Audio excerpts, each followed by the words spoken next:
हो जाऊं मैं, जान दे के हलाक हो जाऊं, इसी उम्मीद पे बैठी हूँ चरणों में बाबा कि तेरे चरणों में खास हो जाऊं।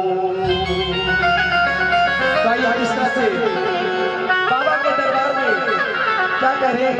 ऐ बाबा, हम तुम्हारे दरबार में कुछ पाने के लिए बैठे हैं, हमें भी अपना झोली भर दो। कुछ पाने की खातिर तेरे दर। ऐ बाबा, तुम्हारे दर कुछ पाने के लिए आए हैं। 14 दिन में आप चल इसी उम्मीद से बैठे कि आप हमारी झोली भर दीजिए। कुछ पाने की खातिर तेरे दर, हम भी झोली फैलाए।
इस मांगा न तुमने किसी से, इस मांगा तुमने किसी से।